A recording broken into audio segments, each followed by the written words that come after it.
नमस्कार श्रोताओं, स्वागत है हमारे रेडियो 9 के यूट्यूब चैनल पर। मैं हूं आरजे नेहा और आज आपका स्वागत करती हूं हमारे खास कार्यक्रम एक कदम बदलाव की ओर में।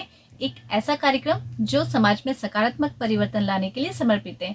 श्रोताओं, आज का यह हमारा कार्यक्रम बेहद ही खास है क्योंकि आज हम बात करने जा रहे हैं हमारे शरीर के उस महत्वपूर्ण अंग के बारे में जिससे हम इस दुनिया को रंग बिरंगी नजरों से देखते हैं। जी हाँ, मैं बात कर रही हूँ आंखों के बारे में। श्रोताओं, आज हमारे साथ स्टूडियो में मौजूद है डॉक्टर राधेश्याम कछावा जी, जिनसे हम जान रहे हैं कि किस तरह से हम आंखों का सही देखभाल कर सकते हैं, आंखों से संबंधित समस्याओं को हम दूर कर सकते हैं और किस तरह से हम कोशिश कर सकते हैं कि हमारी जो आंखों की रोशनी है वो हमेशा सही रहे। तो आइए इसी कड़ी में हम आगे बढ़ते हैं और डॉक्टर राधेश्याम कछावा जी से जानते हैं आंखों से संबंधित समस्याओं के बारे में और उनके समाधान के बारे में। डॉक्टर कछावा जी, क्या डाइट का आंखों की सेहत पर असर पड़ता है और कौन कौन से खाद्य पदार्थ आंखों की सेहत के लिए फायदेमंद होते हैं? जी मैम, ये बहुत अच्छा सवाल किया है आपने। और डाइट का तो अपने पूरे शरीर पे बहुत इफेक्ट पड़ता है। जैसे अच्छी स्वस्थ डाइट लेते हैं तो अपना पूरा शरीर स्वस्थ रहता है, वैसे ही आंख भी एक शरीर का भाग है और इसमें भी डाइट का बहुत ज्यादा असर पड़ता है। अगर आंख रोशनी के लिए विटामिन ए अपन मानते हैं कि विटामिन ए इसका बहुत बड़ा रोल है। अगर विटामिन ए की कमी होती है तो उससे आई को बहुत ज़्यादा नुकसान होता है। तो जो विटामिन ए जिन चीज़ों में होता है वो चीज़ें अगर अपन लेते हैं तो शरीर में आई बहुत अच्छी रहती है और उसकी रोशनी भी अच्छी रहती है। तो उसके लिए ये होता है कि हरी सब्जी एवं दूध, और जैसे पालक की सब्जी, हरी सब्जी में सारी सब्जी आ गई, और उससे सबसे ज़्यादा कैरेट्स में होता है, रेडिस में होता है, और कोड लिवर ऑयल फिश में सबसे ज्यादा विटामिन ए की मिलने की संभावना होती है। तो ये चीजें अपन यूज करते हैं तो अपनी आंख बहुत सही रहती है और विटामिन ए अपने बॉडी में सही रहता है, उससे अपने को काफी फायदा होता है। जी डॉक्टर कछावा साहब, मोबाइल या लैपटॉप इस्तेमाल के दौरान 20-20-20 का नियम क्या है और यह कितना कारगर है? जी मैम, 20-20 का नियम ये होता है कि जैसे मैंने पहले भी बताया कि हर आधे घंटे में आंख बंद रखनी चाहिए अगर मोबाइल और लैपटॉप अपन यूज कर रहे हैं। तो वैसे ये 20-20 का नियम है। 20 मिनट के बाद 20 सेकंड के लिए आपको 20 फीट दूर देखना है। अच्छा। तो इसमें ये होता है मैम कि जैसे अपन पास देखते हैं तो पास देखने में अपनी आई को पावर यूज करना होता है। अगर अपन दूर देखते हैं 20 फीट, मतलब जैसे ही अपन दूर देखते हैं तो आई रिलैक्स हो जाती है, तो आई को कुछ यूज करने की जरूरत नहीं होती है जी। तो ऐसा माना जाता है कि 6 मीटर दूर से जो रोशनी आती है वो पैरेलल आती है और वो रेटिना तक पहुंचती है। और अपन नियर का देखते हैं तो अपने को प्लस की पावर यूज करके उसको एडजस्ट करना पड़ता है, इसलिए दूर देखने से वो रिलैक्स हो जाता है। और ये नियम बहुत अच्छा है, अगर फॉलो करो तो अपने को बहुत फायदा होता है। जी बिल्कुल। डॉक्टर कछावा साहब, आप हमें बताएं, आंखों में धुंधलापन या दोहरी छवि दिखना किस रोग का संकेत हो सकता है? मैम, आंख में धुंधला दिखना एवं दोहरी छवि दिखना, इसलिए 2 बीमारी होती है आंखों में। एक तो होता है कैटरेक्ट एवं दूसरा होता है ग्लूकोमा, जिसको हिंदी में कहते हैं मोतियाबिंद, और दूसरा होता है काला मोतिया। तो इन दोनों में धुंधला दिखना और दोहरी छवि दिखना होता है। तो जिसमें कैटरेक्ट में अगर उसमें पोलियोपिया बोलते हैं हम उसको, तो पेशेंट शिकायत करता है कि सामने से कोई आता है तो मेरे को 2-2, 3-3 दिखते हैं। पोलियोपिया मतलब बहुत सारे दिखते हैं। हाँ। और रात को अगर वो चांद देखता है तो उसको एक चांद की बजाय 4-5 चांद दिखते हैं जी। तो इसमें जो नेचुरल लेंस होता है जो कि किरणों को रेटिना पे फोकस करता है, तो उसका रिफ्रैक्टिव एरर चेंज हो जाता है। हर जगह से रिफ्रैक्टिव एरर चेंज होता है, तो जहाँ से उसकी रेज गुजरती है और रेटिना पे फोकस होती है तो अलग अलग जगह फोकस हो जाती है, तो उसको पोलियोपिया दिखता है। और दूसरा होता है काला मोतिया, ग्लूकोमा बोलते हैं जिसको, जिसमें कि आंख का प्रेशर ज़्यादा हो जाता है। प्रेशर ज़्यादा होने से जो कॉर्निया होता है, अपनी पुतली जो सामने से दिख रही काली ब्लैक, इसमें हाइड्रेशन पानी जमा होने लगता है, तो उसकी वजह से इसका रिफ्रैक्टिव इंडेक्स चेंज हो जाता है। तो ये भी जाके रेटिना पे अलग अलग जगह फोकस हो जाते हैं, तो उसलिए डबल इमेज दिखती है, उसे 2-2 दिखने लग जाते हैं जी। डॉक्टर कछावा साहब, डायबिटीज या हाई ब्लड प्रेशर का आंखों पर क्या प्रभाव पड़ता है? और मैम, हाई बीपी एवं डायबिटीज का इस पे आंखों पे बहुत ज्यादा इफेक्ट पड़ता है। मेनली इसका इफेक्ट रेटिना या पर्दे पे पड़ता है, जहाँ पे की फोटो बनते हैं और वो वहां से नर्व से कंडक्ट होके ब्रेन तक जाते हैं और वहां पे अपन देखते हैं उसको। तो रेटिना जो होती है उस पे हाई बीपी का एवं डायबिटीज का बहुत ज्यादा इफेक्ट पड़ता है जी। यूं मान ले कि शुरुआत में अपने को बीपी डायग्नोस हुआ तो शुरुआत में इतना इफेक्ट नहीं पड़ता है। लॉन्ग टर्म पे जाते हुए, जैसे क्योंकि 7-8 साल हो गए वो बीपी की गोली ले रहा है जी, तो मेनली अगर डायबिटीज से भी यही चीज है, 4-5 साल तक उसकी आंख पे या उसकी रेटिना पे कोई इफेक्ट इतना आएगा नहीं, लेकिन लॉन्ग टर्म पे उसकी रेटिना खराब होने लग जाती है। तो उसमें ये होता है कि माइक्रो एन्यूरिज्म बन जाते हैं, ब्लीड्स बन जाते हैं, माइक्रो ब्लीडिंग्स हो जाती है एवं रेटिना पे कुछ जम सा जाता है जी। तो वो जमने के कारण जो रेटिना का जो मेन काम है, पर्दे का जो मेन काम है, उसमें दिक्कत आती है। और डायबिटीज में बहुत बार क्या होता है कि एन्यूरिज्म से या जो वेसल्स, न्यू वेसल्स बनते हैं, उससे ब्लीडिंग हो जाती है, तो एकदम से दिखना बंद हो जाता है। पूरे विट्रस में या जो आंख के पीछे ब्लड जमा हो जाता है तो रोशनी जा नहीं पाती रेटिना तक, तो उसको एकदम से दिखना बंद हो जाता है। तो यूं देखा जाए तो अपने नॉर्मल पब्लिक में डायबिटीज की एवं हाइपरटेंशन मरीजों की बहुत ज्यादा संख्या है।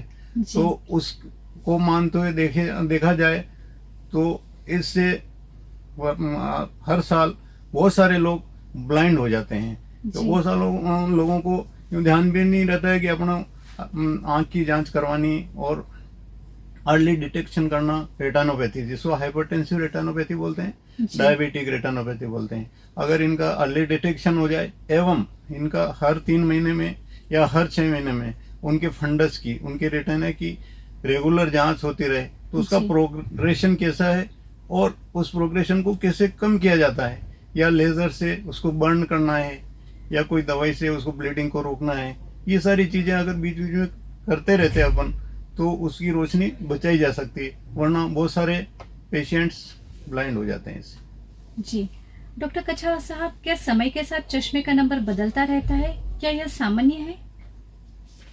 जी मैम, चश्मे के नंबर 3 प्रकार के होते हैं जी, माइनस, प्लस। ये दूर के, जो दूर में अगर हाइपरमेट्रोपिया होता है तो उसके प्लस लेंस लगते हैं, और मायोपिया होता है, बड़ी आंख होती है, तो उसके माइनस लेंस लगते हैं। नॉर्मली क्या होता है कि माइनस लेंस के नंबर हर साल में, 1.5 साल में, 2 साल में चेंज होते रहते हैं। अगर बच्चों के जैसे कि 15 साल में उसके मायोपिया डायग्नोस हुआ है और उसके 1 नंबर लगा है, तो 2 साल में उसके 1.5 हो जाएंगे, फिर 2 साल में उसके 2 हो जाएंगे, 3-4 यूं बढ़ता है।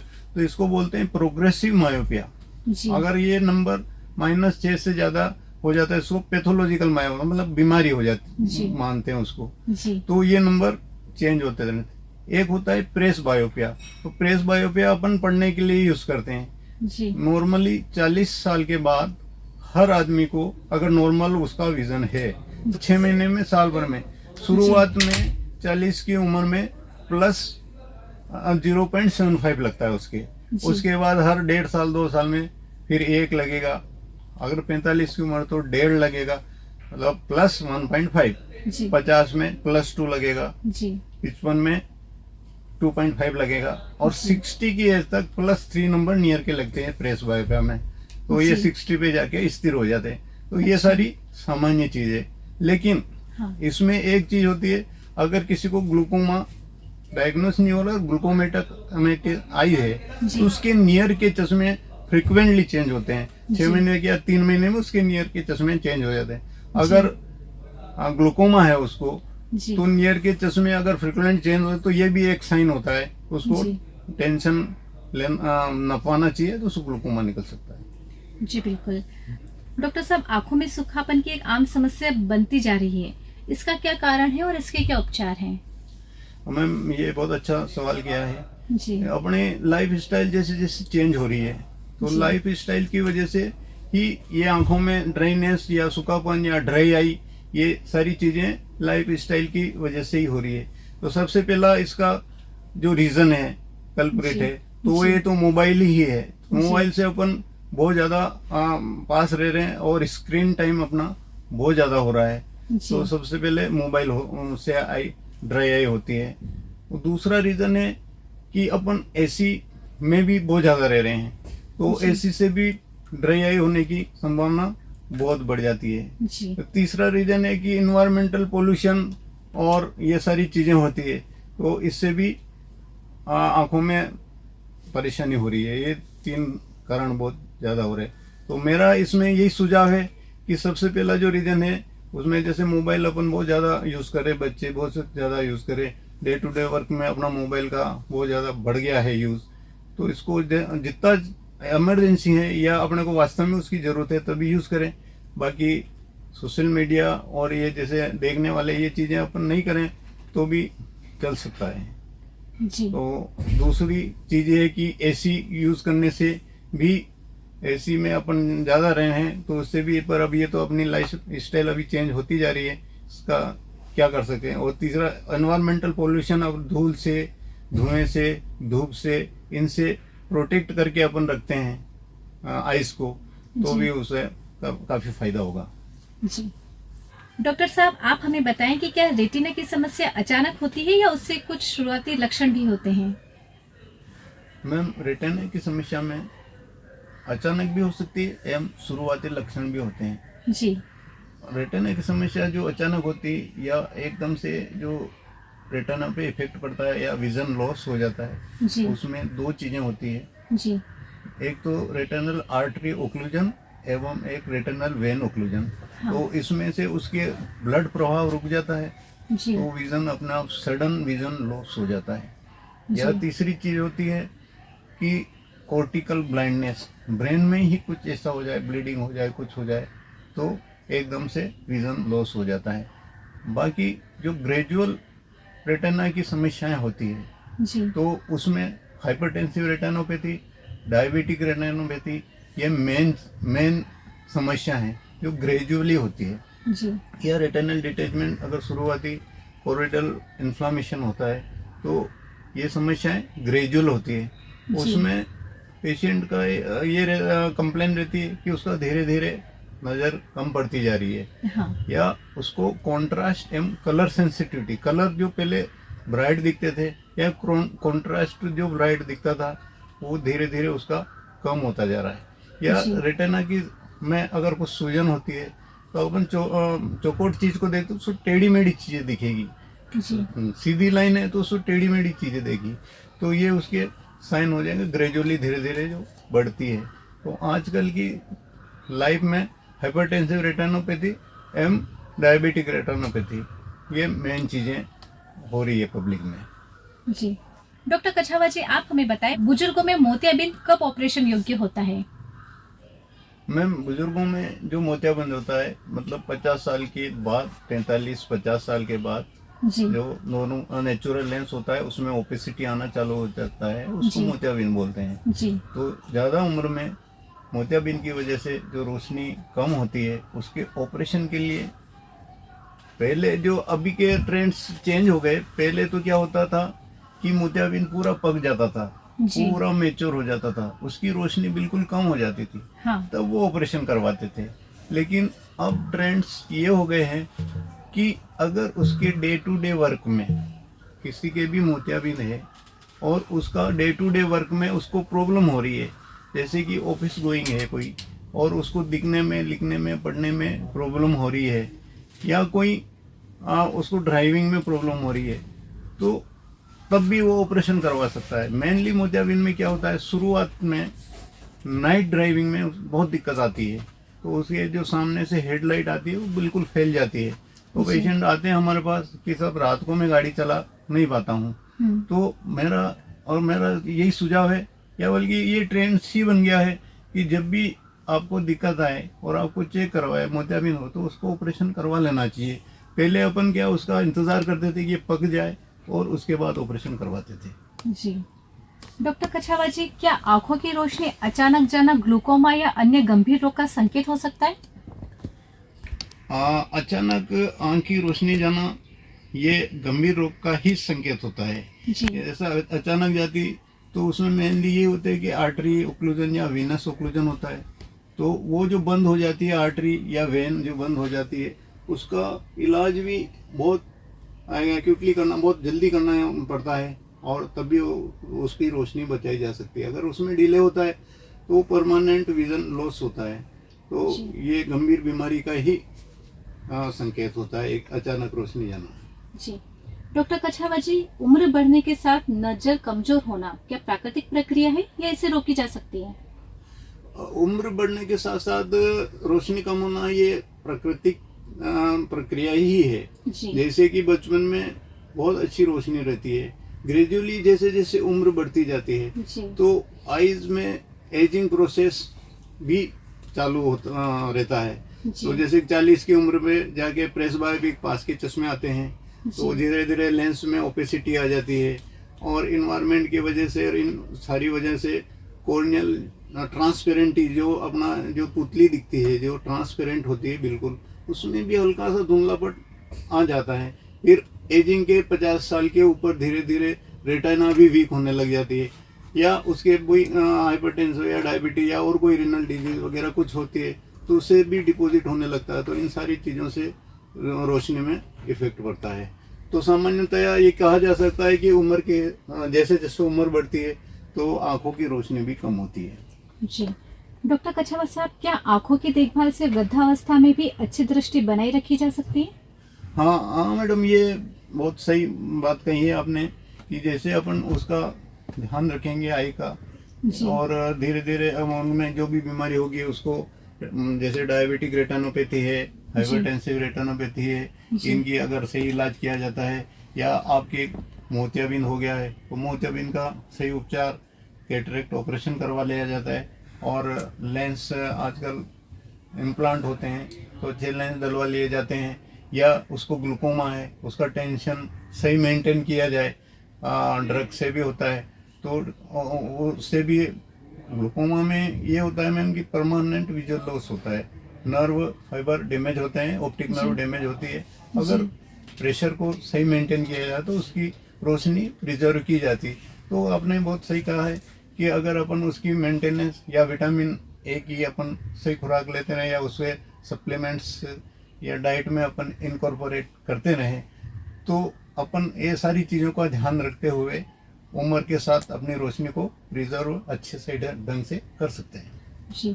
डॉक्टर कछावा साहब, आप हमें बताएं, आंखों की देखभाल के लिए रोजमर्रा की जिंदगी में कौन कौन सी आदतें अपनानी चाहिए? आंखों की साफ सफाई या देखभाल के लिए वैसे तो प्रकृति ने बहुत अच्छा सिस्टम कर रखा है। अपने आँख की सफाई करने या धोने ऐसा कुछ करने की जरूरत अपने को नहीं होती, क्योंकि इसके ऊपर एक टीयर फिल्म, एक पानी की परत कॉर्निया के ऊपर कंटिन्यूस चलती है। और लेटरल साइड, आँख की लेटरल साइड से टीयर ग्लैंड्स होती है, उसमें से कंटिन्यूस टीयर्स सिक्रेट होते रहते हैं, और वो अपने नाक के पास एक नली होती है उससे गले में चले जाते हैं। जैसे अपन ब्लिंक करते हैं तो वो सारा जो कचरा अगर आँख के कॉर्निया के ऊपर जम जाता है तो सारा इकट्ठा होकर एक जगह, तो अपन देखते हैं कि यहाँ जो आँख के गिजड़ आ जाते हैं तो वो सब इकट्ठे होते हैं। तो इसकी क्लीनिंग और इसका मेंटेनेंस कंटिन्यूस चलता रहता है। लेकिन फिर भी अपन अगर डस्ट में जाते हैं या बाहर तेज रोशनी में जाते हैं या हवा में जाते हैं तो अपने को चश्मा लगा के रखना होता है। और दूसरी बात, जैसे अपन सुबह सुबह मॉर्निंग में उठते हैं तो चिपकी रहती है आंखें, या कोई डिस्चार्ज होता है तो उसको अच्छे से क्लीन कर लेना चाहिए। और तीसरी बात ये बताना चाहिए, तो तेज़ धूप में अपन रहते हैं तो इंफ्रारेड रोशनी या जो तेज़ रोशनी होती है, आपने बहुत बार देखा होगा कि स्नो में जो घूमने जाते हैं लोग तो वो गोगल्स, डार्क गोगल्स लगा के रहते हैं, क्योंकि जो रिफ्लेक्ट आती है ना, जो लाइट, सनलाइट जो स्नो के बर्फ के ऊपर गिर के रिफ्लेक्ट होके जो अपनी आँख में आती है तो काफ़ी नुकसान पहुंचा सकती है आँख को। तो उससे भी बचाव करना चाहिए अपने को। और इस दरमियान मैं आपको एक चीज़ और बताना चाहता हूँ कि जो सन इक्लिप्स होते हैं सोलर इक्लिप्स होते हैं, जी। जो सूर्य ग्रहण जिसको बोलते हैं, हाँ। उसमें खुली आंख से अपने को कभी भी सूर्य ग्रहण नहीं देखना चाहिए, नहीं तो अपने रेटिना में बर्न होने के बहुत चांसेस रहते हैं, रोशनी जाने की बहुत संभावना रहती है। अगर उसको देखें तो एक्सरे फिल्म से या कोई रंगीन फिल्म होती है उसके थ्रू देखना चाहिए, कभी भी डायरेक्ट सोलर इक्लिप्स ये नहीं देखना चाहिए। जी डॉक्टर कछावा साहब, क्या सूरज की तेज रोशनी में बिना चश्मे के निकलना आंखों को नुकसान पहुंचा सकता है? बिल्कुल सही बोला आपने कि तेज रोशनी में अपन जाते हैं तो उससे जो इंफ्रारेड या ओलेट्स ये जो दूसरी रेस जो निकलती हैं तो वो अपने रेटिना को बहुत ज़्यादा नुकसान पहुंचाती है, तो अपने को उससे बचाव करके रखना बहुत जरूरी है। जी बिल्कुल। डॉक्टर कछावा साहब, नेत्र रोग से बचाव के लिए साल में कितनी बार नेत्र परीक्षण कराना चाहिए?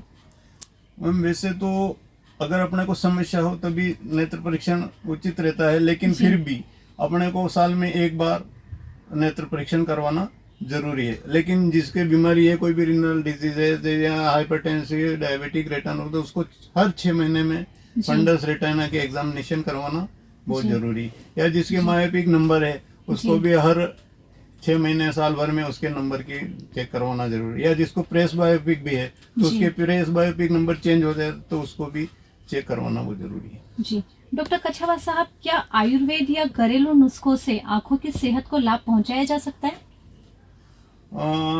सही तौर पे तो ऐसा नहीं कहा जा सकता कि आयुर्वेदिक दवाई से आंखों को लाभ होता है या नहीं होता है, लेकिन उससे एक चीज जरूर होती है, जैसे उसको ड्रॉप डालते हैं तो उसको एकदम से टीयरिंग अच्छी हो जाती है, तो टीयरिंग से जो भी कचरा है वगैरह सब कुछ है उसको क्लीन हो जाता है और कुछ सूथिंग इफेक्ट आता है। मरीज को ऐसा लगता है कि मेरा सफाई हो गई है और उसको अच्छा लगता है, इसलिए बहुत सारे लोग आयुर्वेदिक दवाई डालते हैं। जी डॉक्टर कछावा साहब, अगर किसी की आंखों में बार बार संक्रमण हो रहा है तो उसे क्या करना चाहिए? अगर किसी की आंखों में बार बार संक्रमण हो रहा है तो वो क्लीनिनेस, मेन चीज तो यही होती है कि क्लीनिनेस रखनी चाहिए अपनों को। जैसे हैंड वॉश वगैरह ये होते हैं, हैंड वॉश, तो आंख में हाथ नहीं लगाना, डायरेक्ट हैंड वॉश करके टच करना चाहिए। बार बार संक्रमण हो रहा है तो या उसको इम्यूनिटी कोई कम हो उसकी वजह से हो जाता है, तो बार बार संक्रमण हो रहा है तो चिकित्सक से सलाह मशवरा करना जरूरी है, उसको दिखाना चाहिए क्यों हो रहा है, इसका रीजन खोजना चाहिए। जी श्रोताओं, हमारे साथ स्टूडियो में मौजूद थे डॉक्टर कछावा जी और मैं आरजे नेहा। हमारे संपूर्ण टीम की ओर से डॉक्टर साहब का बहुत बहुत धन्यवाद प्रकट करती हूँ कि उन्होंने अपना बहुमूल्य समय हमें दिया और यहाँ स्टूडियो में उपस्थित होकर सभी श्रोताओं को आंखों संबंधित समस्या और उनके समाधानों के बारे में बताया। आपका बहुत बहुत धन्यवाद सर। मैम, मैं भी आपको बहुत बहुत धन्यवाद, पूरी टीम को और रेडियो 9 को बहुत बहुत धन्यवाद देना चाहता हूँ कि आपने मेरे को बुलाया और मेरे से टॉक्स दिलवाई, तो मैं आपको और आपकी पूरी टीम को बहुत बहुत धन्यवाद देता हूँ।